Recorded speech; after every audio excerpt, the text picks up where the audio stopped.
लेकिन आनंद दुबे, क्या आप भी बड़ी जल्दबाजी में थे?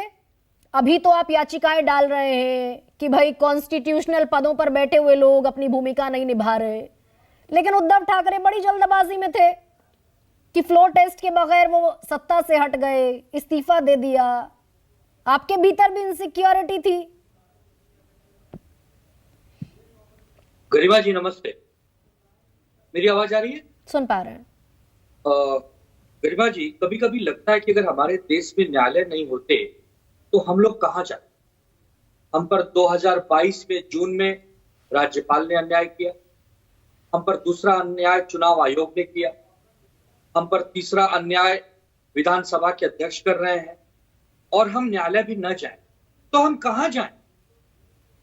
न्यायालय ने आज जिस प्रकार टिप्पणी की है ना, समझने वाले ही समझ पाएंगे। अगर कोई समझ कर भी ना समझ बनना चाहता है तो भगवान उसको सद्बुद्धि दे।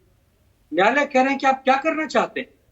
आपने यदि 2 महीने के भीतर निर्णय नहीं दिया तो हम भी निर्णय दे सकते हैं, हम आपसे बाध्य नहीं है। ये बहुत बड़ी टिप्पणी होती है।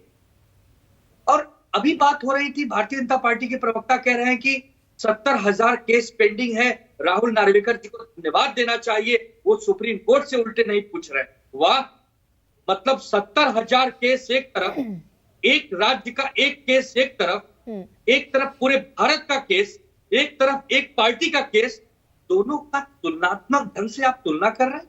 नहीं आनंद दुबे, ठीक है, आप बड़ा विक्टिम कार्ड तो खेल रहे हैं, ठीक है, न्यायालय के पास जाने का अधिकार है आपको, लेकिन ऐसी कौन सी जल्दबाजी थी, वो कौन सी असुरक्षा थी? जल्दी से बस इस सवाल का जवाब दीजिए। कोर्ट ने तो कहा कि अगर आपने फ्लोर टेस्ट का सामना किया होता तो ये स्थिति नहीं आती।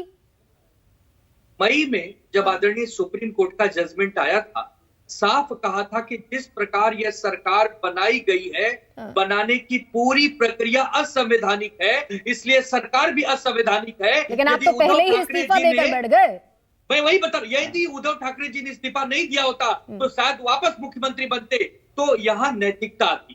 हम नैतिकता के आधार पर इस्तीफा दिए थे। हम जोड़ तोड़ की खरीद फरोख्त की राजनीति में विश्वास नहीं करते। और वो जो महाविकास अघाड़ी बना लिया था क्योंकि कैबिनेट में पद नहीं मिल रहे थे, मुख्यमंत्री पर अदला बदली नहीं हो रही थी। नहीं, जोड़ तोड़ की राजनीति की थी। अरे स्वेच्छा से कॉमन मिनिमम प्रोग्राम पर एक प्लेटफॉर्म पर तीनों दलों ने आकर महाराष्ट्र के विकास के लिए एक सरकार बनाई, तो क्या जोड़ तोड़ की सरकार है? अरे जोड़ तोड़ की सरकार तो इसे कहते हैं, किसी के दल को तोड़ दो, महाशक्ति बन जाओ, रातों रात विधायकों को खरीद फरोख्त कर लो, ये जोड़ तोड़ होती है। और जिस प्रकार आज की टिप्पणी हुई है ना गरिमा जी, इस टिप्पणी से एक बात सत्य हुआ कि अंततः गत्वा सत्य हमारे साथ है, हमें ही इंसाफ मिलेगा। हम हमेशा कहते आए कि कहीं भले न मिले, सुप्रीम कोर्ट में जरूर इंसाफ मिलेगा। ठीक है आनंद दुबे, बीत जाएगा। ठीक है।